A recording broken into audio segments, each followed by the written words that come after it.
Jesus! Oi, Jéssica. Olha o que eu trouxe pra você. Jéssica, sabe o que é isso daí, né?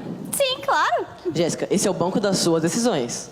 Sim, Jesus. Eu quero que o Senhor sente aqui e comece a tomar as minhas decisões. Eu quero que a sua vontade seja feita na minha vida. Jéssica, sabe que isso é um caminho sem volta, né? Depois que eu sentar aqui, as decisões são minhas, não sua. Claro, Jesus. Senta logo aí, vai. Ah, sendo assim, eu me sinto lisonjeada, então. Jéssica! Oi! Oi, tudo bem? Tudo, e você?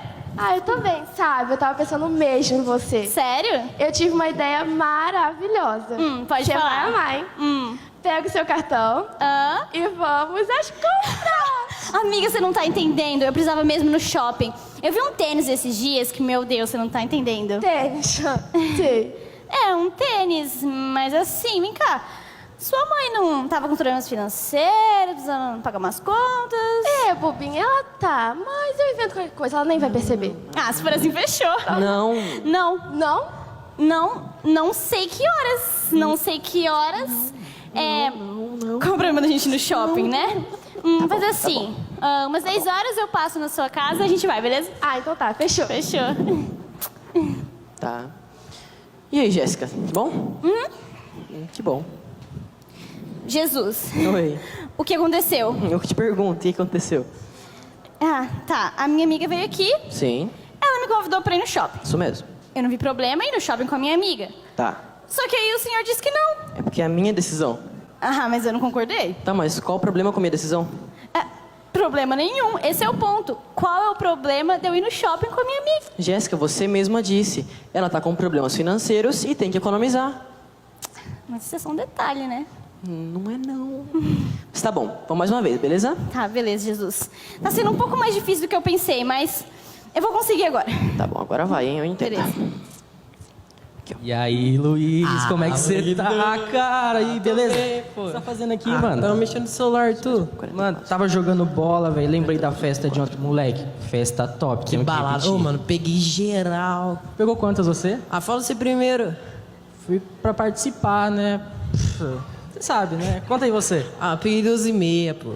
12h30, cara? Como assim? Foi Manã que você pegou? O que é isso? Não, pô, era uma semideusa, menina gata. Ah, tá, sim, pô, sim, mano, dá sim, uma faz de migué na menina da direita ali, pô. Ah, tava na festa ontem. Pô, tava mó afim dela, mano. Hein, mano, você faz um esquema pra mim? Você pode falar. Vai lá nela, passa meu número, fala pra mandar oi. Beleza. Pode deixar. Valeu. Espera aqui. Jéssica? Oi? Oi, você lembra de mim? Ah, Da festa de ontem. lembro. Lembra do Luiz? Luiz? Tava na festa ontem também? Ah, o Luiz. Então, pode contar o segredo? Luiz. Pera, ele perguntou de mim. Contar o segredo? Tá. Então, Luiz pediu pra eu te passar o número dele. É o quê? Pois é. Passa, pode passar agora. Tô sem meu celular aqui, Por tio. que de novo? Não. É 4002-8922. Tá bom, de novo. Esse é o número do Luiz. Ah, beleza. Anotou? Claro. Agora, ó. Vale a pena investir nesse Valeu, cara. hein? valeu. Ô, Luiz. Não aprende. Fala, Passei mano. lá, cara. Ah, Agora valeu. é mano. Ô, só já você. tá mandando mensagem. É hoje que eu pego. Moleque, hoje tu ô. pega, mano. Tá certo. Sim. E aí, Jéssica? E aí, Jesus? Tudo bom? Aham. O que aconteceu? Nada, o senhor que decidiu tudo. É, que estranho, porque eu tô de pé, você tá sentado no caso, assim. Assim. Aconteceu de novo, né? Acho que sim. Eu achei que o senhor tinha decidido, mas fui eu. Acho que você entendeu também. Tá, mas eu ainda vou poder sair com o Luiz, né? Você já falou com ele? Não, Jesus. Eu ia orar antes de enviar a mensagem pra ele. Mas, gente, vocês conhecem esse aplicativo de orar antes de mandar mensagem? Eu nunca ouvi falar. Mas... Ai, Jéssica, Ai, Jesus, a me gente não desculpa aprende, de né? novo. Vai, senta aí no banco, Ai, vamos é, começar de novo. De novo, hein? Agora você vai, beleza? Beleza. Agora vai dar tudo Agora certo. deu certo. Jéssica? Oi? Jéssica! Oi, tudo bem? Então, o pessoal da DL tá marcando de fazer as perucas pra gente levar lá pro Hospital do Câncer. O que você acha? Ah, legal, mas você já Interessante. falou com a tia Kelly? Cara, ela que deu a ideia. E ainda falou que você faz umas artes bem da horas. Faz mesmo. É, mas eu acho que não vai dar. Ah, mas não? por quê? É que tem muita coisa pra me fazer, Não vou sair, sabe? não Não vou, tem não tempo. vou. Ah, mas eu sei que você consegue um pouquinho vendo do isso? seu tempo. Estão vendo isso? Afinal, as crianças precisam do nosso carinho. Verdade, elas precisam de abraços, beijos, carinho, mas você É. pode dar tudo, né? Tá bom, Jéssica. Obrigada. Deixa pra próxima, né? Tchau. Jéssica, você tem um grande problema com o seu temperamento, não? Jesus, não vem de novo não. Eu já sei o que você vai falar, tá? Mas tem muita coisa sendo envolvida aqui. Que tanta coisa sendo envolvida assim, é só uma decisão. Exatamente, essa decisão eu já tomei, Jesus. Você não tá percebendo que você vai tomar conta de toda a minha vida? Jéssica, assim não dá. Ou eu tomo as decisões, ou você as toma sozinha. Não, Jesus, você as toma. Jéssica, me dá o banco. Toma, Jesus, eu tô te dando. Jéssica, você quer me dar o banco? Sim ou não? Eu não posso, Jesus. Então, desculpa, assim não dá. Desculpe.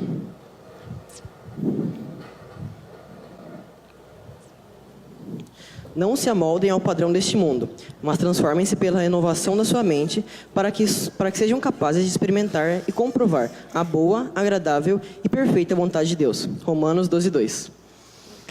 E você? Qual que é a sua decisão?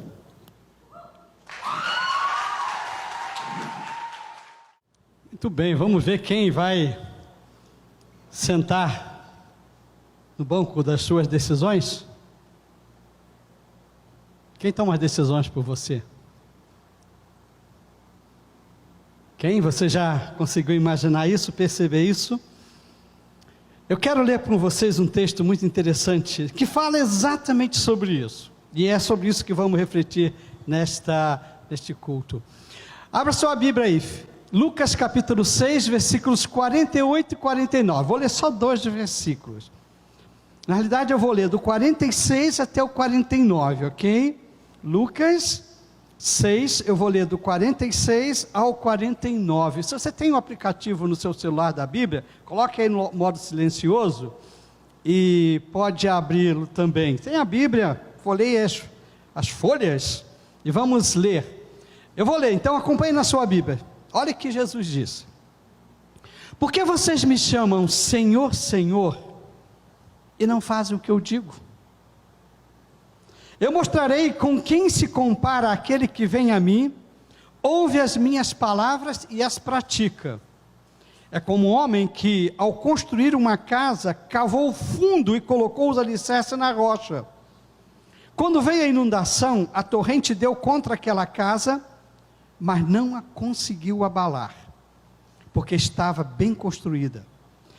Mas aquele que ouve as minhas palavras e não as pratica, é como um homem que construiu uma casa sobre o chão, sem alicerces.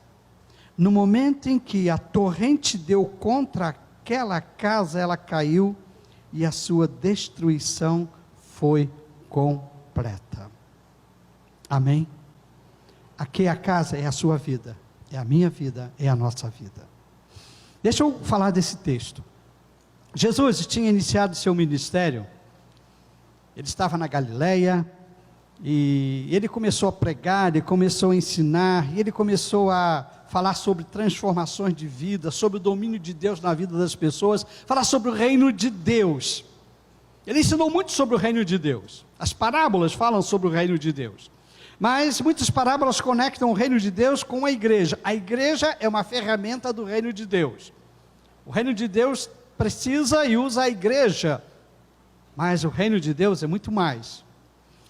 E interessante que Jesus, neste sermão, ele enfatiza o caráter dos seus seguidores, a vida dos seus seguidores. Tanto é que é chamado o Sermão da Montanha. Jesus estava lá, e uma multidão seguindo, e ele estava num plano mais elevado, e ele então começou a ensinar. E nós temos registrado em Mateus, o maior texto, o maior sermão que temos registrado de Jesus, que é esse chamado o Sermão da Montanha. E ele começa com as bem-aventuranças. Bem-aventurados sois vós, lembram disso?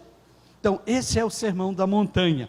Esse texto que eu li agora, que eu fiz esse recorte, é o final do sermão. Jesus estava dizendo aqui, olha, eu ensinei tantas coisas a vocês. Agora, vocês me chamam Senhor, mas vocês não estão praticando e não estão colocando em prática o que eu ensino a vocês. Eu quero trazer 3 lições desse sermão final aqui para nós, para a nossa vida neste culto, ok?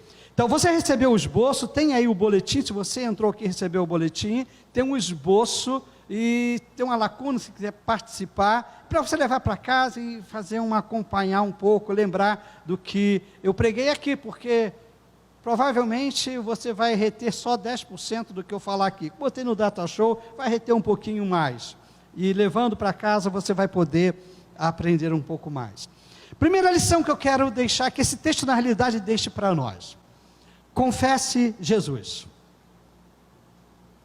Confesse Jesus. Vou ler o texto, olha o que diz o versículo 6:46, diz assim: por que vocês me chamam Senhor, Senhor, e não fazem o que eu digo? Bom, essa é uma pergunta crítica, uma pergunta que está levando a uma reflexão. Ele não está dizendo para nós não chamá-lo de Senhor, mas ele está dizendo, por que vocês me chamam de Senhor e não me obedecem? Interessante, aqui nos remete que eu preciso chamar Jesus de Senhor. Eu preciso fazer uma declaração verbal de que Jesus é o Senhor da minha vida. Eu preciso fazer isso pela fé, para que eu possa inclusive alcançar a salvação. Mas o que estava acontecendo aqui é que Jesus estava percebendo que mais do que a confissão emocional, ele estava percebendo que as pessoas não estavam fazendo uma confissão de coração. Então, mais do que confessar verbalmente que Jesus é o Senhor de nossas vidas, aquele que manda, mais do que falar isso emocionalmente, eu preciso falar aqui com sinceridade no meu coração. Jesus estava uma vez falando para os religiosos e chamou a atenção deles.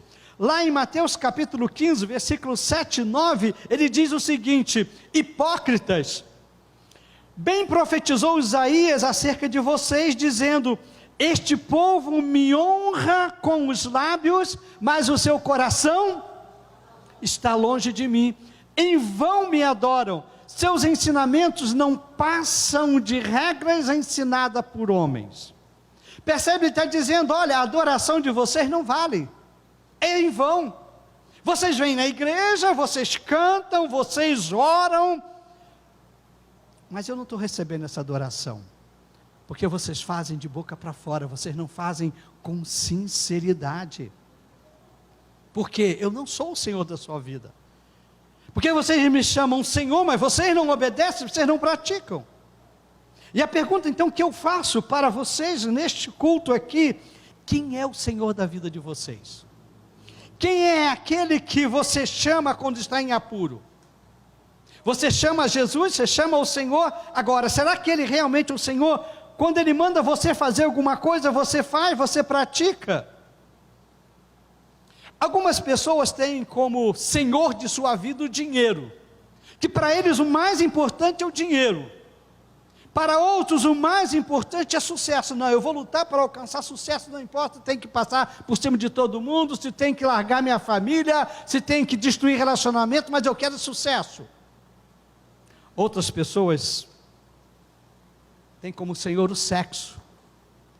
Isso manda na vida deles. E muitas outras coisas. Por exemplo, nós temos pessoas hoje que os heróis modernos é que mandam, o que eles mandam fazer, as pessoas fazem.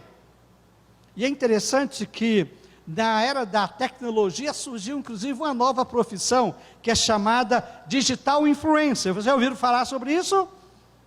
Aquelas pessoas que de repente eles estão lá, conseguem um grupo de pessoas para seguir, e eles se consideram autoridade sobre um determinado assunto, e centenas ou milhares de pessoas seguem. Então aquele grupo de seguidores sobre aquele assunto não fazem nada sem consultar, ver o que aquele influencer está recomendando, e isso interfere nas suas compras, interfere em suas atitudes, intercede inclusive nas suas decisões. Influencer comandando, sendo o Senhor na vida de muitas e muitas pessoas. Eu estava vendo uma frase sobre esse assunto, é de um escritor francês, um filósofo do século XVIII, vocês conhecem, ouviram falar, talvez leram, até estudaram no segundo grau, Voltaire. Ele tem uma frase muito interessante, ele diz o seguinte: para saber quem controla a sua vida, simplesmente descubra quem você não tem permissão para criticar. se há alguém na sua vida que você diz, olha, eu não aceito que critique ele, então essa pessoa ou essa coisa, isso está sendo o Senhor da sua vida. Alguém já disse também, quer saber quem manda na sua vida? Pega a fatura do seu cartão de crédito e vê onde é que você mais investe, o que você mais gasta. Aquilo está sendo o importante na sua vida, está sendo o principal, está comandando a sua vida. Mas deixe-me dar um exemplo bíblico. Eu quero ler um texto, lá em 1 Samuel, no Velho Testamento. 1 Samuel, capítulo 7, versículo 3, diz o seguinte, depois eu leio o contexto. E Samuel disse a toda a nação de Israel, se vocês querem voltar-se para o Senhor de todo o coração, livrem-se então dos deuses estrangeiros e das imagens de Astarote, consagrem-se ao Senhor e prestem culto somente a Ele, e Ele os libertará das mãos dos filisteus. Então, deixa eu falar desse contexto desse versículo aqui. O povo de Israel já estava aqui no período dos juízes, eles tinham entrado na terra prometida, e havia juízes que comandavam, épocas não havia um governante. E é interessante que diz que os filisteus pegaram no pé deles. O povo judeu, um dia Deus falou, destrua os filisteus, e os líderes não destruíram. E para o resto da vida os filisteus pegaram no pé deles. E os filisteus invadiam, e dominava a parte, Deus levantava um líder, e lá derrotava, e isso ia acontecer várias e várias vezes. Uma das vezes os filisteus entraram e levaram a arca do Senhor. E levaram para a cidade deles. E quando levaram a arca do Senhor para a cidade deles, dos filisteus, começou a surgir doença na cidade, na aldeia, e foi um caos. Eles falaram assim, olha, nós estamos com a arca do Deus de Israel, devolvam para eles. Eles foram lá, devolveram a arca, e depois, interessante, a arca ficou numa cidade, e depois foi levada para a casa de um senhor, numa vila, uma vila pequena, e diz então que ali, aquela arca ficou durante 20 anos, numa cidadezinha, uma vilazinha chamada Kiriat Jearim. E diz então que as pessoas montaram uma tenda, e a arca ficou lá dentro, e as pessoas de Israel, o povo de Israel, ia lá consultar a Deus, ia lá prestar culto a Deus, precisando de ajuda, quando se sentiam oprimidos, o inimigo atacando, eles iam lá e consultavam a Deus. Aí o profeta Samuel deu essa palavra. Samuel disse, se vocês querem voltar-se para o Senhor de todo o coração, livrem-se então dos deuses estrangeiros, das imagens de Astarote, consagrem-se ao Senhor e prestem culto somente a Ele, e Ele os libertará das mãos dos filisteus. Por quê? O povo buscava o Senhor, mas também buscava outros deuses, como Astarote. Astarote era uma estátua de uma deusa, é chamada Deus do amor, Deus da fertilidade e também Deus da guerra. Interessante, essas três coisas caminham junto. E ele diz, olha, vocês buscam o Senhor, mas vocês estão com essas estátuas lá, vocês no dia a dia, vocês estão adorando ela. Quando a coisa aperta, você vem aqui, vocês fazem o culto a Deus, pede ajuda do Senhor, mas no dia a dia, vocês não abrem mão deles. Ele disse então, olha, faça o seguinte, larguem, livrem-se desses deuses, consagrem ao Senhor, busquem ao Senhor, e o Senhor vai libertar vocês das mãos dos filisteus. Irmãos, esse é um princípio bíblico. Você não pode ter Deus, Jesus sentado nessa cadeira das decisões e você dividir com outros. Ou você segue ou você não segue. É isso que Jesus está dizendo. Você me diz Senhor, Senhor, mas você não faz o que eu mando. Jesus disse que nós não podemos ter dois senhores na nossa vida. Lá em Mateus capítulo 6, versículo 24, ele diz, ninguém pode servir a dois senhores, pois odiará um e amará o outro, ou se dedicará a um e desprezará o outro. Você não pode servir a Deus e ao dinheiro. Inclusive a tradução no original é Mamon, o Deus do dinheiro. Jesus está dizendo, você não pode me seguir e seguir outro Deus. Você tem que escolher quem vai tomar as decisões na sua vida, quem vai ser o Senhor da sua vida. Então, a conclusão que chegamos é que nós temos que confessar que Jesus Cristo é o Senhor da nossa vida. Você tem que dizer, Senhor Jesus, o Senhor é o Senhor da minha vida. Lembre sempre, Jesus é o Senhor. Você tem que se submeter ao senhorio de Jesus Cristo. Você pode dizer, não, mas Ele não é o Senhor da minha vida. Mas Ele é o Senhor, Ele é o Criador, Ele é o sustentador. Um dia você vai comparecer diante dEle, a Bíblia diz que todos vão comparecer diante dEle e prestar conta. Então Ele é Senhor. Agora, você se submeter ao senhorio dEle é outra história. Você obedecê-lo é a sua história, você tem que fazer isso. E a orientação bíblica é que você precisa, inclusive, falar isso publicamente.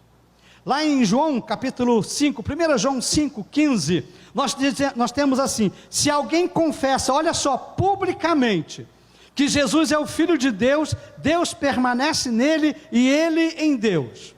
Ou seja, Jesus não quer nenhum cristão agente secreto, que ninguém saiba. Ele diz, você tem que me confessar publicamente, você tem que aceitar publicamente, até para que o outro saiba que você tem um Senhor, para que outra pessoa saiba que você tem um princípio na sua vida, que há um Deus na sua vida. Isso vai ajudar você, isso vai ajudar até proteger a você. Mas muitas pessoas dizem, não, Jesus é o Senhor da minha vida, mas ninguém precisa saber disso. A Bíblia diz que as pessoas precisam saber disso, que isso tem que ser feito publicamente. Paulo, escrevendo aos Romanos, ele vai dizer o seguinte: se você confessar com sua boca que Jesus é Senhor e crer em seu coração que Deus ressuscitou dentre os mortos, será salvo. Então, Deus não quer nenhum cristão seguidor secreto, não existe isso. Ou você é ou você não é. Você tem que assumir diante da sociedade, diante dos seus amigos, diante dos seus familiares, para que na hora que tomar a decisão, todo mundo saiba que você está tomando uma decisão seguindo os princípios do Deus que há na sua vida. Então você precisa confessar que Jesus é o Senhor da sua vida. E é isso que Jesus está dizendo. Não adianta você também confessar, mas confessar de boca para fora. Você precisa dizer do coração, ser sincero e fazer isso algo concreto em sua vida. Mas existe uma segunda mensagem aqui, que precisa, é consequência disso. Anote aí nos seus bolsos, ouça Jesus. Confesse a Jesus, mas ouça Jesus também. Olha o que ele diz no versículo 46. Eu mostrarei com quem se compara aquele que vem a mim. Eu mostrarei com quem se compara aquele que vem a mim. Ouve as minhas palavras ouve as minhas palavras. Bom, se você diz que Jesus é o Senhor da sua vida, você está dizendo, Senhor Jesus, o Senhor vai mandar. Você precisa conhecer Jesus. O que Jesus está mandando? O que Jesus está falando? E deixa-me dizer outra coisa, o que Jesus falou está na Bíblia. Os registros que estão na Bíblia, os evangelhos, é o que Jesus ensinou. Ali temos o que nós precisamos. João, inclusive, evangelista João vai dizer que Jesus fez muito mais coisas que não foram registrados, mas aqueles foram registrados porque é o suficiente. É o suficiente para você viver nesta vida e tomar escolhas certas. Jesus falou muitas coisas, Jesus ensinou muitas coisas. O Sermão da Montanha, esse que conclui com esse texto, está sendo de base da nossa reflexão, é o maior sermão, como eu já disse. E é interessante, ele falou sobre ética cristã, sobre a prática cristã, a vida cristã. Eu coloquei no boletim que vocês têm aí, no esboço, um esboço do Sermão da Montanha. Não coloquei aqui no telão, é grande, mas interessante. No Sermão da Montanha, Jesus falou sobre o caráter cristão, bem-aventurados. A bem-aventurança fala do caráter cristão. Jesus falou sobre a influência do cristão no mundo, diz, vocês são sal e luz do mundo. Jesus falou sobre a justiça, como nós devemos fazer as coisas certas. Jesus falou sobre casamento, Jesus falou sobre autenticidade, Jesus falou sobre vingança, Jesus falou sobre amor.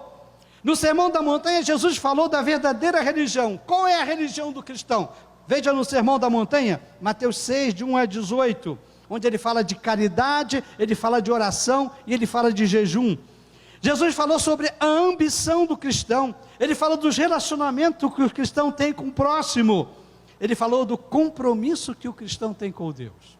Tudo isso no Sermão da Montanha. Ele disse, olha, eu ensinei tudo isso, será que vocês vão praticar? Ou vocês dizem que eu sou o Messias, que eu sou o Senhor, mas não vai praticar nada disso? Mas se você estudar a vida de Jesus, os ensinos de Jesus, você vai ver que ele ensinou muito mais coisa. Ele é o único que veio da eternidade e nos falou das coisas eternas. Ele disse isso: eu vim do Pai, estou falando de coisas de lá.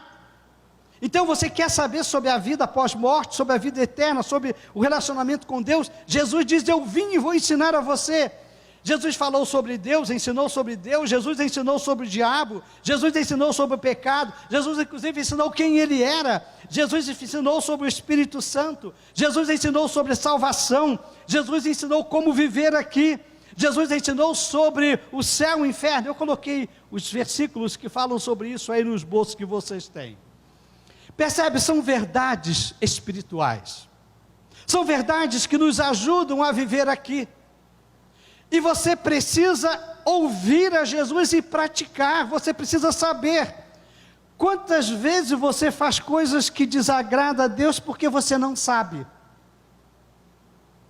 Inclusive Davi fez uma oração: Deus, Pai, mostra-me até os meus pecados ocultos. Ou seja, Deus, eu posso estar fazendo coisa que desagrada o Senhor sem eu saber, me mostre isso.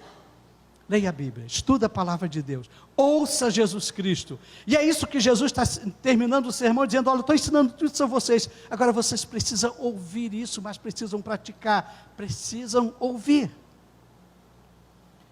Quem é um influencer na sua vida? Você está ouvindo a quem para tomar as decisões? Tem pessoas que seguem a Deus, que dizem que Jesus é o Senhor da sua vida, mas vai pegar conselho com pessoas totalmente contrárias aos princípios de Deus. Paulo, escrevendo aos Romanos, os adolescentes já leram na palavra, não na peça, esse texto, Romanos 12, versículo 2: não se amoldem ao padrão deste mundo, mas transformem-se pela renovação da sua mente, para que sejam capazes de experimentar e comprovar, olha só, boa, agradável e perfeita vontade de Deus. Será que você está se amoldando ao mundo? É o mundo que dá a dica para você fazer ou não fazer? Todo mundo faz, cuidado com todo mundo faz. Democracia é um perigo. Jesus disse que o caminho para o céu é estreito e poucos entrarão. Larga e espaçosa é a porta que leva à perdição. Ele está dizendo que a maioria vai pela porta larga, o caminho largo que leva à perdição. A minoria que vai escolher o caminho certo. Então, cuidado, o que todo mundo está fazendo, não quer dizer que todo mundo está certo, não. Você tem um Senhor, é Jesus Cristo, você precisa ouvi-lo. Você precisa submeter-se ao senhorio dele, mas para isso você precisa entender que o que ele quer da sua vida, o que ele está dizendo. Nós ouvimos Deus quando estudamos a Bíblia, nós falamos com Deus em oração. Então, se você quer que Jesus realmente seja o Senhor da sua vida, fala: Senhor Jesus, o Senhor é o Senhor, eu entrego minha vida, eu me submeto ao seu senhorio, me diga o que eu quero, o que eu preciso saber. Mas há uma terceira coisa, anote aí no seu esboço: obedeça. Obedeça a Jesus. Não adianta você dizer Jesus é o Senhor da minha vida, você saber o que Jesus quer, mas na hora você resolve sentar, tomar as decisões. Você disse: Jesus, toma as decisões por mim. E Jesus disse: Jesus, isso eu não quero não. Opa, quem vai tomar o comando sou eu. É isso que acontece em sua vida? Muitas vezes, irmãos, nós deixamos que decisões focadas em princípios que não são cristãos influenciam as nossas vidas. Muitos e muitos, inclusive, têm histórias mal resolvidas no passado conduzindo a sua vida. Celebrando a recuperação está aí para ajudar. Os fantasmas do passado que estão determinando as suas escolhas, fazendo mal para você, continuando fazendo mal. Jesus disse sobre isso: por que me chama Senhor, Senhor, e não fazem o que eu digo? Eu mostrarei com quem se compara aquele que vem a mim, ouve as minhas palavras e as pratica. Depois ele diz: eu vou mostrar para vocês também aquele que vem a mim, ouve as minhas palavras e não as pratica. Em que categoria você se encontra? Quando você sente Deus, leia a Bíblia, ouve uma mensagem, Deus está me direcionando para tomar essa decisão. Ah, mas isso vai trazer consequências. Isso eu não vou fazer, não. Pratica ou não pratica? Interessante, as escolhas que você faz, em certo sentido geral, influenciam a sua vida aqui e na eternidade. Jesus disse das influências aqui nesta vida. Os versículos 48 e 49, eu vou ler, diz assim, Lucas 6, 48 e 49. É como um homem que, ao construir uma casa, cavou o fundo e colocou os alicerces na rocha.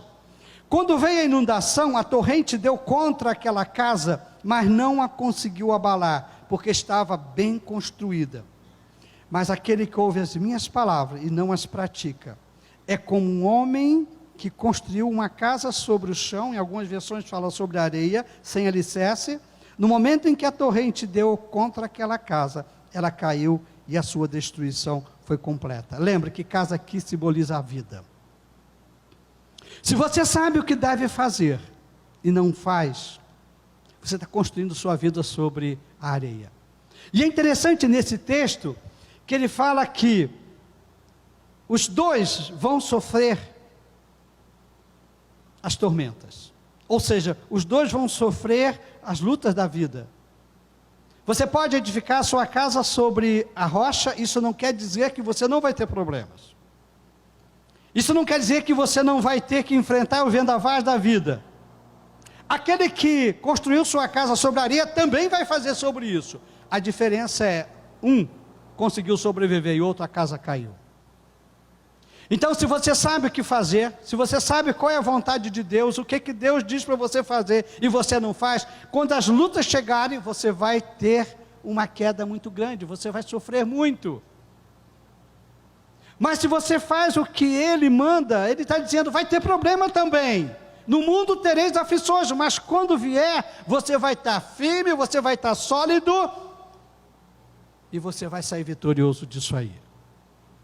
Percebe? Obedecer a Jesus, fazer de Jesus o Senhor, praticando, obedecendo, torna a sua vida mais segura, mais firme. Isso acontece neste mundo, mas Jesus, no outro sermão, ele apontou para a eternidade. Lá em Mateus capítulo 7, versículo 21 ao 23, eu vou ler esses versículos, é o sermão escatológico, falando sobre o futuro, sobre a eternidade. Ele diz o seguinte: nem todo aquele que me diz Senhor, Senhor entrará no reino dos céus, mas apenas aquele que faz a vontade do meu Pai que está nos céus. Muitos me dirão naquele dia, Senhor, Senhor, não profetizamos em Teu nome não expulsamos demônios, não realizamos muitos milagres. Então eu lhes direi claramente, nunca os conheci, afaste de mim, vocês que praticam o mal.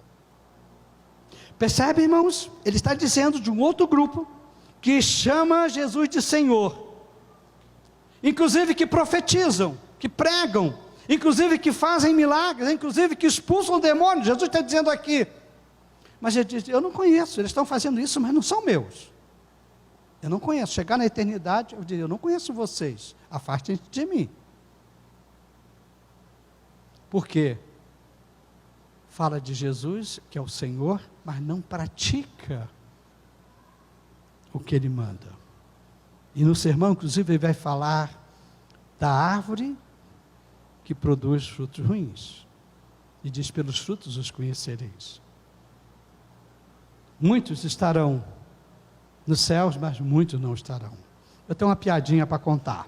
Vocês vão me ajudar, vão rir, porque eu não, né? A turma que já estava no outro culto anterior, ri para ajudar a turma aqui, né?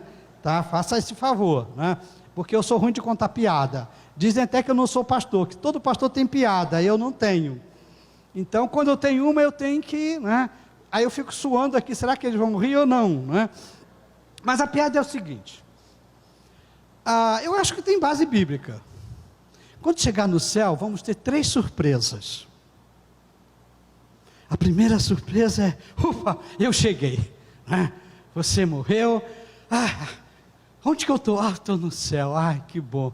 Eu pensei que eu não fosse chegar, né? Então essa primeira surpresa de você se ver lá no céu, naquele fantástico lá do céu. Aí você está lá no céu, essa primeira surpresa, aí você tem uma segunda surpresa. Olhou assim, Chicão, você... eu vou trocar, tá? Chicão, você também é ministro. Olha, eu não acreditava que você vinha para o céu não, meu. Mas é muita surpresa. Cara, eu te conheço. Como é que você veio parar aqui? Que surpresa. A gente tem mania de mandar muita gente para o inferno, não tem? Só porque não pratica o meu cristianismo como eu pratico. Porque pratica de outro jeito, não, você não é da minha igreja, vai para o inferno. Gente, igreja não salva. Quem salva é Jesus. Se a pessoa está lá numa igreja falando de Jesus do jeito dela, amém, vai para o céu. No céu não está todo mundo junto. Aí eu chego lá e vejo o Chicão lá. Cara, que surpresa. Então, a segunda surpresa é vermos nos céus quem nós não esperávamos. Então, cuidado, não fica mandando gente para o inferno. Você vai para o inferno. Opa, cuidado, você não conhece a vida. Mas tem uma terceira surpresa. Aí você chega lá no céu, vê o Chicão lá, começa a olhar, olha para lá, olha para cá, procura de um lado, procura de outro, vai lá num corredor, vai em tal lugar. Cadê o pastor? O pastor não veio? Obrigado por terem rido. A terceira surpresa é de nós não vermos nos céus quem nós esperávamos. É isso que Jesus disse aqui. Que muitos dizem, Senhor, Senhor, eu profetizei em teu nome, eu fiz milagres em teu nome, eu expulsei demônios em teu nome. Jesus diz, eu nem te conheço. Cuidado, nem todo mundo que prega Jesus está salvo, é de Jesus. Então nós temos que ficar atento. E a pergunta que eu deixo para você, quando você chegar no céu, Jesus vai dizer para você, vinde bendito dos meus filhos. Eu vai dizer para você, eu nem te conheço. Mas Senhor, eu ia na igreja, eu ouvi o pastor Carlos pregando. Eu não te conheço, quem é o Carlos? Percebe, irmãos? Não é o fato de você vir na igreja, você cantar, você pregar, que quer dizer que você pertence ao Senhor. Mas é o dia a dia você praticando o Senhor, é isso que Jesus diz. Não adianta me chamar Senhor, Senhor e não pratica o que eu ensino para vocês. Eu quero concluir dizendo, faça de Jesus realmente o Senhor da sua vida. Realmente o Senhor. Fala para Ele, Senhor, eu confesso o Senhor como o Senhor da minha vida. Eu quero que todo mundo saiba que o Senhor é o Senhor da minha vida. Eu quero que meus amigos saibam disto. Ouça Jesus, leia a Bíblia, Senhor Jesus, o que o Senhor quer? Muitas das suas indagações, as respostas estão na Bíblia. Você talvez está buscando coisas, está lá na Bíblia, estude a Bíblia. Mas pratique realmente, obedeça a Jesus Cristo. Então, que você seja aquela pessoa que possa chamar de Jesus de Senhor, mas chamar de coração, que você busque nele, a voz dele, o que ele está dizendo, que você pratique o que ele ensinar para você. Eu termino com Romanos 10, versículo 9. Se você confessar com sua boca que Jesus é Senhor, e crer em seu coração que Deus o ressuscitou dentre os mortos, será salvo. Lá no céu, quando você chegar na eternidade, vem cá, bendito dos meus filhos, fica aqui comigo. E que assim seja. Amém? Eu quero convidar você a baixar sua cabeça, depois de toda essa explanação, de todos esses argumentos, o que você tira para a sua vida? O que Deus falou para você? A pergunta inicial, quem comanda a sua vida? Quem realmente é o Senhor da sua vida? No dia a dia, naqueles momentos mais secretos seus, naquelas decisões particulares suas, quem é que realmente dá o norte para você? Quem é o Senhor da sua vida? Você que entregou sua vida a Jesus, será que você está deixando Ele ser realmente o Senhor? Ou tem hora que você vem e senta lá no banco das decisões? Não, Senhor, essa eu vou tomar. Peça ajuda ao Senhor. Fala, Senhor, me ajude a entregar realmente, para que eu sofra menos, para que eu não tenha que pagar, errar tanto, Senhor, me ajude. Mas uma coisa importante, você precisa, em primeiro lugar, confessar que Jesus é o Senhor da sua vida, entregar sua vida a Jesus, fazer dele o Senhor da sua vida. Ele já é Senhor, mas precisa ser da sua vida, o domínio dele na sua vida. Você precisa dizer, Senhor Jesus, eu entrego minha vida em tuas mãos, e a partir desse momento, o Senhor vai sentar no banco das minhas decisões. O Senhor vai ser o Senhor da minha vida. Eu quero orar por esses que falaram para Jesus, Jesus, a partir de agora, o Senhor vai tomar as decisões por mim. Me dê paciência, me ajude, para que eu possa saber o que o Senhor quer. Vamos orar por eles. Deus, irmãos e irmãs, tomaram a decisão nesta noite, nesse culto, de que o Senhor seja o Senhor da vida deles. Ajude-os a manter isso, Senhor, para que eles possam fazer escolhas certas. O Senhor esteja guiando, que Teu Espírito Santo esteja fazendo isso na vida deles. Pai, eu peço isso no nome de Jesus. Amém.